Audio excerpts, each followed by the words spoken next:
بسم اللہ الرحمن الرحیم. السلام علیکم. میں ہوں آپ کا میزبان مہر عادل. ناظرین, تعلیم سے کتنی لگن تھی برصغیر کے مسلمانوں کو, ہندوؤں کو, چاہے وہ کسی بھی مذہب سے تعلق رکھتا ہو, تو اس کا ایک ثبوت جو ہے, ایک یادگار آج بھی اسلامیہ کالج سول لائن لاہور کے اندر موجود ہے. اور یہ ایشور داس جو مہرا بی اے ان کا آپ نے دیکھا ہوگا کہ یہاں پر کنندہ ہے, تو آج پھر زحمت دی ہے ہم نے کاشف صاحب کو. کاشف صاحب سے جانیں گے کہ یہ آخر ہے کیا اور کس مقصد کے لیے اس کو تعمیر کیا گیا اور آج یہ کس یادگار میں یہاں پر موجود ہے. بہت شکریہ کاشف صاحب, ایک دفعہ پھر ہم نے آپ کا جو ہے وہ قیمتی ٹائم لیا. اس کے بارے میں ذرا بتائیے گا, یہ کیا چیز ہے؟ لائٹ ہاؤس اس کو کہا جاتا ہے, کیوں اس کو لائٹ ہاؤس کہا جاتا ہے, اور خصوصی طور پہ اس کو تعلیم کے ساتھ جوڑا جاتا ہے کہ ہم نے دیکھا کہ ہمارے پیارے پیغمبر حضرت محمد صلی اللہ علیہ وآلہ وسلم کی جانب سے بھی ایک ان کا قول تھا کہ علم حاصل کرو, چاہے اس کے لیے تمہیں جو ہے وہ چین جانا پڑے. تو یہ بتائیے گا کہ اسی طرح یہ بھی ایک علم دوستی کی ایک لازوال داستان لیے کھڑا ہے یہاں پر, یہ ہے کیا؟ جی بہت شکریہ. سب سے پہلے تو آپ یہاں تشریف لائے. اچھا, یہ صرف علم دوستی کی نشانی نہیں, یہ محبت کی بھی نشانی ہے. یہ ہمارے کالج کا تاج محل ہے. وہ کیسے ہوا؟ یہ کہ یہاں پر ایک فیملی تھی مالن دیوی, ان کے ہسبینڈ تھے گروور. وہ جو گروور کی بیوی مالن دیوی تھی وہ دوست تھی ایشور داس مہرا بی اے کی بیوی کی. جب انتقال ہوا مالن دیوی کے شوہر کا, تو اس نے آ کر اپنے شوہر کی یاد میں ایک ہال اور 10 کمرے تعمیر کروائے. کیسی بات ہے کہ ٹھیک 1 سال کے بعد اس کی جو دوست تھی اس کے ہسبینڈ یعنی ایشور داس مہرا کا بھی انتقال ہو گیا. اب یہ بڑی متاثر تھی اپنی دوست سے کہ اس نے اپنے خاوند کی یاد میں تعمیر کروائی. تو یہ آئی, اس نے کہا جی میں کیا کروں, میری دوست نے تو تعمیر کروا دی اپنے خاوند. یہ دیکھیے وڈو کا کتنا بڑا کردار ہے, بیوہ کا. یہ بیوہ عورتیں ہیں اور ہندو بیوہ عورتیں, ہندو اور پارٹیشن سے پہلے پرانی 100 سال پہلے بات کریں ہم. تو یہ تشریف لائیں یہاں پر. انہوں نے, یہ پیچھے آپ کے لائبریری ہے جو, یہ لائبریری بنوائی, ساری لائبریری کا پیسہ انہوں نے دیا. اچھا, اب لائبریری جب بن گئی تو یہاں کی انتظامیہ نے کہا کہ میڈم صاحبہ آپ نے لائبریری تو بنا دی, لیکن شام کو بچوں کے پاس پڑھنے کے لیے تو روشنی کوئی نہیں ہوتی, اور بچے ہاسٹل میں رہتے ہیں, وہ آتے ہیں شام کو پڑھنے کے لیے, کیا ہوتا ہے کیونکہ 100 سال پہلے لائٹ تو ہوتی نہیں تھی. اچھا, انہوں نے کہا پھر کیا کیا جائے, تو کسی نے ان کو بتایا کہ یورپ میں لائٹ ہاؤس ہوتے ہیں. انہوں نے کہا وہ کیسے بنتے ہیں, تو انہوں نے بتایا کہ اونچی جگہ کے اوپر 4 جگہوں پہ چراغ جلتے ہیں, اور اس کے نیچے اس طرح جیسے پر بنے ہوئے سٹیپ, یہ سٹیپ ہوں گے, بچے یہاں بیٹھیں گے, چراغ جلائیں گے, پڑھیں گے. تو یہ لائٹ ہاؤس اپنے خاوند ایشور داس مہرا بی اے, یہ بھی بتاتا چلوں ایشور داس مہرا بی اے جو تھے اسی کالج سے پڑھے ہوئے تھے, ڈی اے وی سے, اور ڈی اے وی کی اسٹینڈنگ کمیٹی کے چیئرمین بھی تھے. لہٰذا انہوں نے اپنے خاوند کی محبت میں اور ان کی خدمات دیکھتے ہوئے اور ان کے ادارے کو دیکھتے ہوئے یہ لائٹ ہاؤس بنوایا.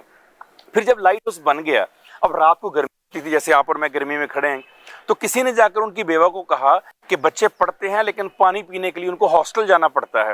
تو انہوں نے اسپیشل یہاں پر کھدوائی کروائی, یہاں کنواں کروایا, کنویں سے انہوں نے نیچے سے گزار کر ایک پائپ یہاں پر پانی کا بندوبست کیا, یعنی چراغ بھی جلتے تھے, چراغ بھی جلتے, پانی بھی, اور علم کی پیاس بھی جو ہے بجھتی تھی, اور اصل پیاس بھی بجھتی تھی, پانی علم کی پیاس بھی بجھتی تھی. اچھا, یہ تو آپ نے اس کی بتا دی ہسٹری کہ اس کو تعمیر کس طرح کیا گیا, لیکن ایک بڑی منفرد سی ہسٹری ہے کہ جو ہمارے پاکستان کے ساتھ, ہماری سیاست کے ساتھ باقاعدہ اس کو جوڑا گیا ہے بھٹو صاحب کے ساتھ خصوصی طور پر. زبردست. ذرا وہ بتائیے گا, کیونکہ بڑی جدوجہد تھی جمہوریت کے لیے بھٹو صاحب کی, اور جمہوریت کے لیے ہی لڑتے لڑتے انہوں نے اپنا جو ہے ایک اسی کالج کے اسٹوڈنٹ بھگت سنگھ, جنہوں نے آزادی کے لیے جو ہے وہ پھانسی کا پھندا جو چوم کے گلے میں پہنا, اور اسی کالج کے اندر بھٹو صاحب جو ہے انہوں نے تحریک کا آغاز کیا جمہوریت کے لیے, اور پھر وہ بھی پھانسی کے پھندے پہ جا لٹکے. تو یہ دونوں چیزیں جو ہیں وہ ملتی جلتی ہیں, ذرا اس کے بارے میں بتائیے. بہت خوبصورت انداز میں آپ نے 2 تاریخوں کو آپس میں اس طرح سے جوڑا ہے کہ پتہ چل رہا ہے کس طرح آزادی کے متوالے جو ہیں وہ دور گزر بھی جائے تو ختم نہیں ہوتے. جب بھٹو صاحب نے 1968-69 میں ایوب خان کی غاصب حکومت کے خلاف موومنٹ شروع کی, تو یہاں کے جو صدر تھے اس زمانے کے, لوکل یونٹ کے اسٹوڈنٹ کے صدر, یہ گئے سندھ میں, انہوں نے جا کے بھٹو صاحب کو دعوت دی. بھٹو صاحب کا پنجاب کا پہلا جلسہ جو تھا ایوب خان کے خلاف, اس سے جو ویلکم کیا گیا, جو میزبانی کی گئی, وہ ہمارا کالج تھا, اسلامیہ کالج. کالج نے جو ہے وہ میزبانی کی, کیونکہ اس وقت اگر آپ نے بھی بات کی کہ اسٹوڈنٹ یونین کی, اب تو اسٹوڈنٹ یونین جو ہیں وہ تقریباً ختم کر دی گئی ہیں, غیر فعال ہیں. ایک پچھلے دنوں ہم نے دیکھا کہ بچوں کا اسکولز کے اندر ایک یونین کے سطح پہ جو ہے وہ الیکشن کروائے گئے, اور یہی یونین جو ہیں انہوں نے بڑے بڑے لیڈرز دیے. اور کیونکہ سیاست کا اگر دیکھا جائے تو جو یونین لیڈر تھے انہیں گراس روٹ لیول سے جو ہے وہ اس سیاست کا پتہ چلتا تھا, شعور آتا تھا, پھر وہ کام کرتے تھے. اب تو خیر یہ چیزیں ختم ہو گئیں. یہ کالج نے میزبانی کی, اعزاز حاصل ہے پنجاب کے اندر. اگر ایوب خان کے خلاف تحریک چلی تو اس کا آغاز یہاں سے ہوا. تو بھٹو صاحب جب اس کالج میں تشریف لائے تو اب یہ مسئلہ تھا کہ بھٹو صاحب کہاں کھڑے ہو کر تقریر کریں. تو جب بھٹو صاحب کو ایشور داس مہرا BA اور ان کی جو بیوہ تھی ان کی محبت کا, علم دوستی کا پتہ چلا, بھٹو صاحب نے فیصلہ کیا کہ میں یہیں پر کھڑے ہو کر تقریر کروں گا. بھٹو صاحب یہاں کھڑے ہوئے, یہ گراؤنڈ جو آپ کے کیمرہ مین دکھائیں گے اور اس سے پیچھے جتنی جگہ ہے یہاں پر تمام طلباء اور ان کے پیرنٹس کھڑے تھے. بھٹو صاحب نے یہاں پر کھڑے ہو کر تقریر شروع کی. ایوب خان کی پولیسیوں کو جو ہے وہ تنقید کی, تو پولیس جو تھی انہوں نے حملہ کر دیا بھٹو صاحب کے اوپر, اور بھٹو صاحب کے ساتھ جو لوگ بیٹھے ہوئے تھے اسٹیج پر. تو آپ ہمارے پاس تصاویر, میں آپ کو وہ رسالہ پیش کروں گا کالج کا, اس کے اندر تصاویر لگی ہوئی ہیں. بھٹو صاحب اس طرح اپنے بازو کیے ہوئے ہیں اور چھڑیاں جو ہیں پولیس کے ہاتھ میں, جو ڈنڈے ہیں وہ ان کے بازو پر پڑ رہے ہیں.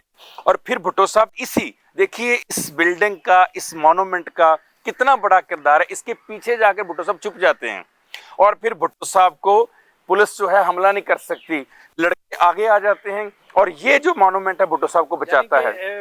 بھٹو صاحب کو بچانے کے لیے لاٹھیوں سے, تشدد سے, تو پھر یہاں کے اسٹوڈنٹس نے جو ہے وہ خود کو ایک انسانی دیوار بنا کر, ایک ڈھال بنا کر جو ہے اپنی میزبانی کا حق ادا کیا کہ پنجابی جو ہیں وہ جب کھڑا ہو تو پھر اس کے مہمان کو جو ہے وہ ٹچ کرنا بھی ذرا. یہ تو نہیں ہو سکتا کہ ہم پنجاب میں بھٹو صاحب کو بلائیں اور پھر ان کو پولیس کے رحم و کرم پہ چھوڑ دیں. اسی اسنا میں, اسی دھینگا مشتی میں بھٹو صاحب کا جو اوریجنل شناختی کارڈ تھا, نیشنل ID کارڈ, وہ ان کی پاکٹ سے گرا. اور پھر جب بھٹو صاحب کو بعد میں پولیس گرفتار کرنے آئی تو وہ جو شناختی کارڈ تھا وہ یہاں کے لوکل صدر کے پاس رہ گیا.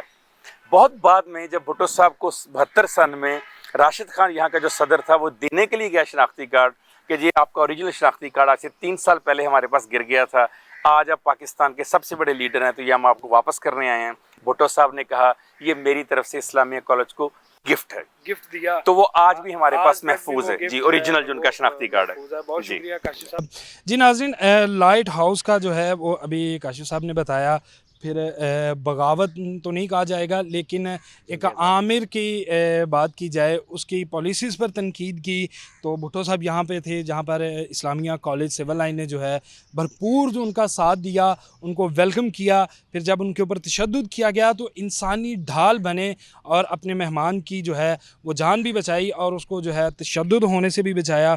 اور اسی کالج کے ساتھ بھگت سنگھ, آزادی کے جو آپ کہہ لیں متوالے, شہید اعظم, جنہیں پنجاب کا شیر اگر کہا جائے, جنہوں نے چوما اسے اپنے پھندے کو. اور اسی کالج کی تاریخ جو ہے پنجاب میں اگر ایوب خان کے خلاف جو ہے وہ تاریخ شروع کی گئی تو اس تحریک کے اندر بھٹو صاحب جو ہے یہیں سے کھڑے ہوئے اور پھر وہ تحریک چلی, اور بھٹو صاحب بھی یہیں سے نکلے اور جا کر پھر جو ہے وہ پھندا چوما. اور ساتھ ساتھ یہ لائٹ ہاؤس دو دوستوں کا مقابلہ کہہ لیں کہ بڑھ کے جو ہے انسانیت کی خدمت کی کس طرح کی جائے, اپنے جو شوہر ہیں ان کی یاد میں کیا کیا جائے, تو پھر وہ اس کے لیے بھی یہ ایک عظیم الشان جو آپ کہہ لیں کہ ایک یادگار ہے. اور اسی طرح اگر بات کی جائے علم دوستی کی تو اس کا اندازہ پھر اس لائبریری سے, اس لائٹ ہاؤس سے ہو سکتا ہے کہ کس طرح جب شکایت کی گئی پانی کی تو پھر تعلیم کی پیاس تو جو طلبہ تھے وہ تو بجھاتے ہی تھے, پھر ان کی جو ایک حقیقی پیاس ہے اس کو بجھانے کے لیے بھی پھر باقاعدہ انتظام کیا گیا. اور یہیں سے پھر ایسے نامور لوگ نکلے جنہوں نے پھر پوری دنیا کے اندر اس خطے کا جو ہے وہ نام روشن کیا. اور یہی ہمارا فرض بھی ہے اور ہمارے لیے یہ ایک اعزاز کی بات بھی ہے کہ آج ہم جو ہے یہاں پر کھڑے اس عظیم محبت کی داستان کو, آزادی کی اگر بات کی جائے تو اس یادگار کے اوپر کھڑے ہو کر ہم اپنے انہیں عظیم لیڈرز کی اور ان عظیم لوگوں کی بات کر رہے ہیں, اور یہی ہماری طرف سے ان کو خراج عقیدت ہے. اس کے ساتھ ہی مجھے دیجیے اجازت, اللہ نے کے بعد.